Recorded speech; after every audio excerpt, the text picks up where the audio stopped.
Lieutenant colonel Shariful হক ডালিমের আমি major ডালিম বলছি বইয়ের এই পর্বে। জেনারেল জিয়ার সাথে এ পর্যন্ত যা করা হয়েছে এর বেশি কিছু করা হলে সেটা আমাদের কাছে গ্রহণযোগ্য হবে না। দেশে একটি জনপ্রিয় সরকার থাকতে এ ধরনের একটা সংঘাতমূলক পরিস্থিতি সৃষ্টি করার উদ্দেশ্য কি? জিয়ার বিরুদ্ধে তরুণ অফিসাররা অসন্তুষ্ট। তারা বুঝতে পেরেছে কোন বিপ্লবের নেতৃত্ব দেবার যোগ্যতা তার নেই। ঐতিহাসিক এনকাউন্টার, অবাঞ্ছিত পরিস্থিতির অবসান ঘটানোর জন্য কি করা প্রয়োজন সেটা ঠিক করার জন্য আমি আলোচনার প্রস্তাব দেই। আমার প্রস্তাব গৃহীত হয়। আমরা সবাই চতুর্থ ইস্ট বেঙ্গল রেজিমেন্টের কমান্ডিং অফিসারের অফিসে আলোচনায় বসি। আমরা সবাই গিয়ে বসলাম কমান্ডিং অফিসারের ঘরে। প্রথমেই আমি জানতে চাইলাম জেনারেল জিয়া সম্পর্কে। ব্রিগেডিয়ার খালেদ জানালেন তিনি তার বাসাতেই আছেন এবং ভালোই আছেন। তার নিরাপত্তা এবং দেখাশোনার জন্য কিছু অতিরিক্ত সৈনিক তার বাসার কাছে অবস্থান নিতে বলা হয়েছে এবং কাউকে তার সাথে যোগাযোগ করতে দেওয়া হচ্ছে না সমসাময়িকভাবে। এর বেশি কিছুই নয়। তার মানে হলো তাকে গৃহবন্দী করে রাখা হয়েছে এবং এই কথাটাও সৈনিকদের জানাবার সাহস হয়নি খালেদ চক্রের। আলোচনার আগেই জেনারেল জিয়ার ব্যাপারে একটা বোঝাপড়া করে নিতে হবে। আমি সোজা ব্রিগেডিয়ার খালেদকে বললাম, স্যার, কোনো আলোচনায় বসার আগে একটা বিষয় আপনাকে পরিষ্কার করে দিতে চাই। জেনারেল জিয়ার সাথে এ পর্যন্ত যা করা হয়েছে এর বেশি কিছু করা হলে সেটা আমাদের কাছে গ্রহণযোগ্য হবে না। এ ব্যাপারে you have to give me your explicit assurance. বুদ্ধিমান লোক ব্রিগেডিয়ার খালেদ, তিনি ঠিকই বুঝতে পারলেন আমি কি বোঝাতে চাচ্ছি। কোনো সময় না নিয়েই তিনি জবাবে বললেন, be rest assured, no harm would be done to him. At the most, he may be removed as the chief of army staff, that's all, nothing more than that.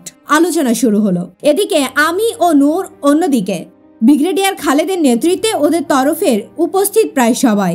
শুরুতেই আমি সরাসরি প্রশ্ন রাখলাম, দেশে একটি জনপ্রিয় সরকার থাকতে এ ধরনের একটা সংঘাতমূলক পরিস্থিতি সৃষ্টি করার উদ্দেশ্য কি?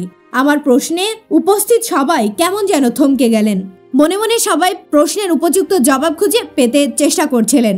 নিঃশব্দতা ভঙ্গ করে কর্নেল সাফায়াত বলে উঠলেন, we want to dismiss the Mushtaq government and the present parliament because the present parliament is the parliament of Awami Baksalist. জবাবে আমি জিজ্ঞাসা করলাম, তারপর? We don't want general Zia to remain as our chief. দেশ চালাবে কে? প্রশ্ন করলাম। We shall form a revolutionary council, captain Iqbal জবাব দিল। কর্নেল সাফায়াত আবার বলে উঠল, Khandakar Mushtaq will hand over power to the chief justice. Brigadier Khaled ভিন্ন মত প্রকাশ করলেন, continuation must be maintained and therefore Khondaker Mushtaq will remain as the president but 3 chiefs must be removed. বুঝতে বিন্দুমাত্র অসুবিধা হলো না। কোনো নির্দিষ্ট ব্লুপ্রিন্ট ছাড়াই অঘটন ঘটিয়ে বসেছেন তারা। কোনো পরিষ্কার পরিকল্পনা কিংবা মতানৈক্য কোনোটাই নেই ব্রিগেডিয়ার খালেদের চক্রের। আলোচনা চলছে, হঠাৎ আকাশে জঙ্গি বিমান ওড়ার বিকট শব্দে সবাই চমকে উঠল। আমি ব্রিগেডিয়ার খালেদকে উদ্দেশ্য করে বললাম, sir, why the MIGs are up? For heaven's sake stop the provocative act, otherwise it will be simply impossible to hold back colonel Farooq. He will roll his tanks towards the cantonment.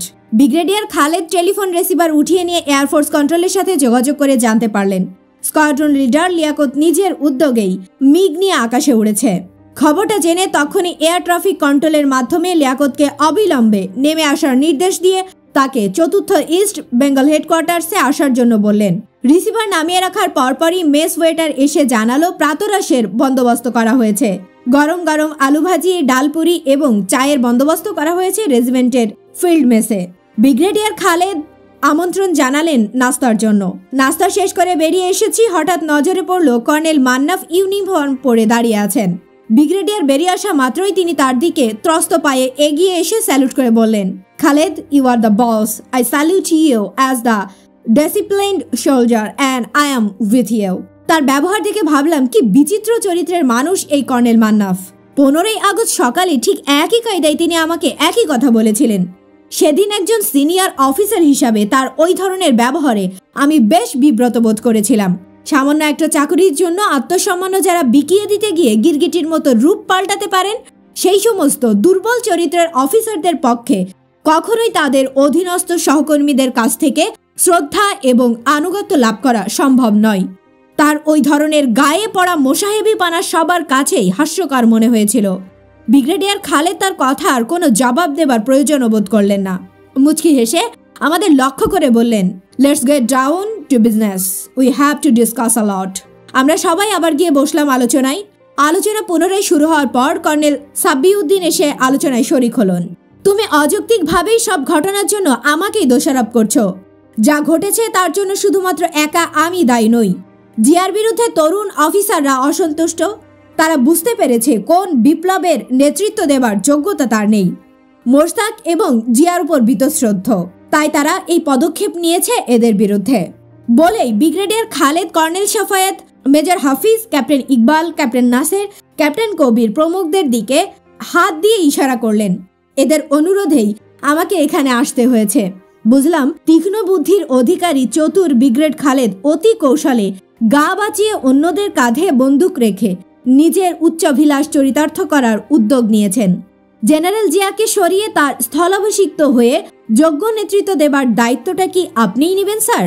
আমার প্রশ্নের জবাবে নিজের সাফাই দেবার জন্য পাল্টা প্রশ্ন করলেন, তুমি কি মনে করো চিফ হওয়ার জন্য আমি এখানে এসেছি? আমি কিছুই মনে করছি না, শুধু জানতে চাইছি আপনার আসল উদ্দেশ্যটা কি আপনাদের দাবি দেওয়া। আপনাদের দাবিগুলো পরিষ্কারভাবে জানতে পারার সমস্যা সমাধানের পথ খুঁজে বের করা সম্ভব, তাই নয় কি?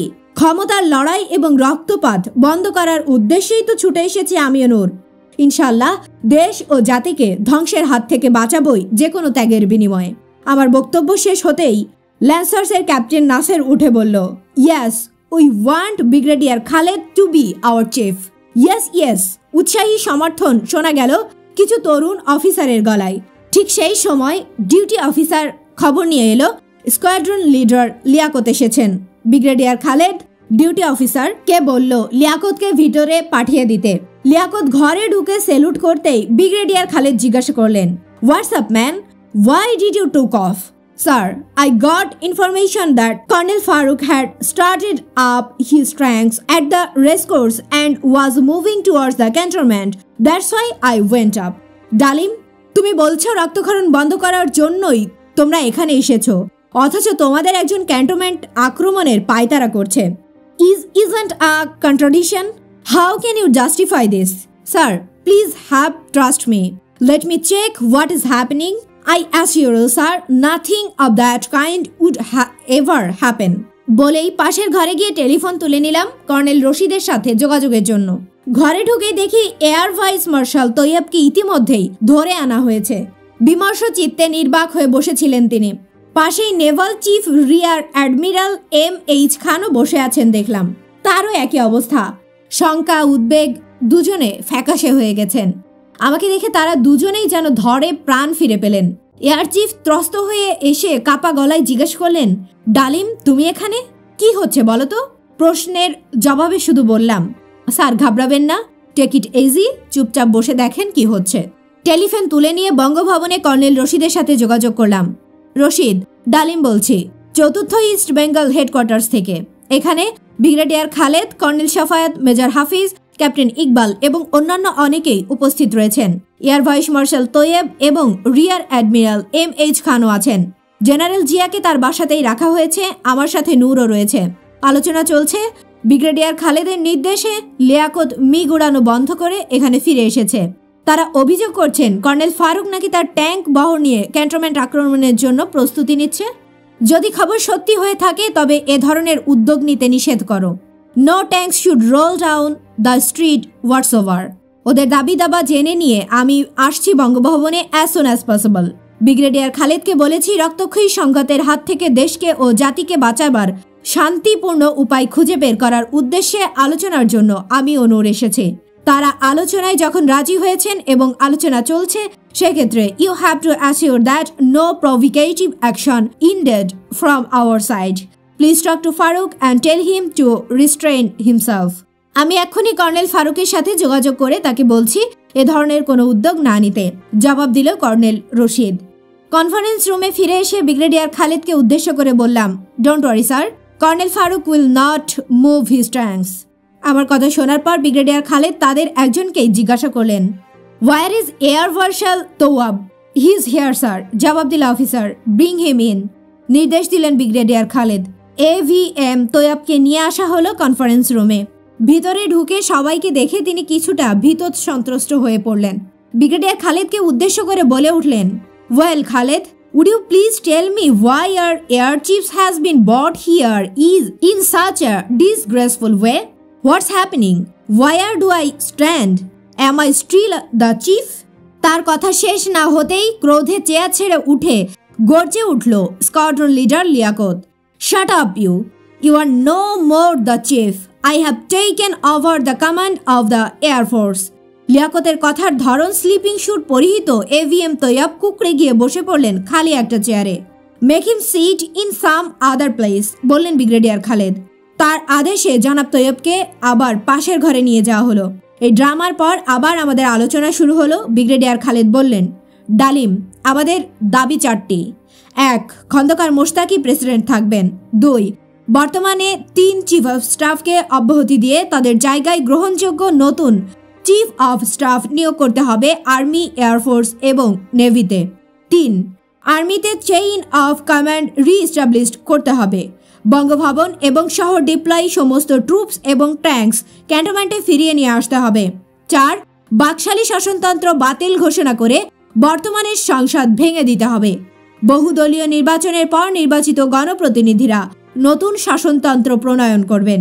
নির্বাচন হওয়ার আগ পর্যন্ত দেশ পরিচালিত হবে সামরিক শাসনের মাধ্যমে।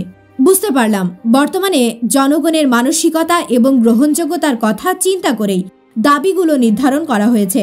অত্যন্ত চতুরতার সাথে সময়ের চাহিদার পরিপ্রেক্ষিতে ক্রমান্বয়ে বর্তমানে রাজনৈতিক ধারাকে উল্টে দিয়ে ক্ষমতা কুক্ষিগত করার পরিকল্পনা আঁটা হয়েছে।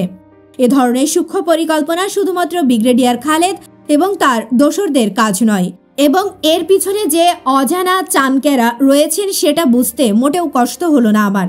যাই হোক, সব শুনে আমি বললাম, ঠিক আছে খালেদ ভাই, প্রেসিডেন্টের সাথে আপনাদের দাবিগুলো নিয়ে আলোচনা করার জন্য চলুন, তবে বঙ্গভবনে যাওয়া যাক। আমার প্রস্তাবে ব্রিগেডিয়ার খালেদ এবং অন্যরা কেন জানি দ্বিধাগ্রস্ত হয়ে পড়লেন। নিজেদের মুখ চাওয়াচাই করে কর্নেল সাফায়াত ব্রিগেডিয়ার খালেদের হয়ে জবাব দিলেন, ব্রিগেডিয়ার খালেদ বঙ্গভবনে যাবেন না, তার প্রতিনিধি পাঠানো হবে। জবাব শুনে রসিকতার ছলে ব্রিগেডিয়ার খালেদকে উদ্দেশ্য করে বললাম, আমরা তো নিজেরাই ছুটে এসেছি, আপনারা আমাদের সাথে কোনো আলোচনা করতে আদৌ রাজি হবেন কিনা সে বিষয়েও আমরা নিশ্চিত ছিলাম না, তবুও এসেছি। আপনাদের সাথে বসে আলোচনা করতে আমাদের তো ভয় হচ্ছে না, সেক্ষেত্রে আপনি প্রতিনিধি পাঠাতে চাচ্ছেন কেন? নিজেই চলুন তো আমাদের সাথে। ভয় পাচ্ছেন না কি sir? For heaven's sake, have a heart. We must have mutual trust and confidence, and that is the only basis on which we shall succeed to find out a way to salvage the nation from the uncalled for crisis. Don't you agree with me, sir? আমার রসিকতার কোনো জবাব দিলেন না খালেদ ভাই। ঠিক হলো, তাদের তরফের প্রতিনিধি হয়ে কর্নেল মান্নাফ এবং মেজর মালেক যাবেন আমাদের সাথে বঙ্গভবনে। তাদের এই সিদ্ধান্তের পরিপ্রেক্ষিতে তাদের দুজনকে সাথে নিয়ে আমরা ফিরে এলাম বঙ্গভবনে। আসার পথে দেখলাম রাস্তাঘাটে মানুষজন নির্লিপ্তভাবে চলাফেরা করছে। স্বাভাবিক অবস্থায় ঢাকা শহর কর্মচঞ্চল হয়ে উঠেছে। স্বাভাবিক অবস্থার আড়ালে কি ভীষণ বিস্ফোরণ মুখ পরিস্থিতির সৃষ্টি হয়েছে সে বিষয়ে জনগণ এখন পর্যন্ত বেখবর। অন্যান্য দিনের মতোই আজও তারা বেরিয়ে পড়েছে জীবিকার তাড়নায়। বইটির ধারাবাহিক অডিও বুক শুনতে চ্যানেলটি সাবস্ক্রাইব করে সাথে থাকুন। ভালো থাকবেন।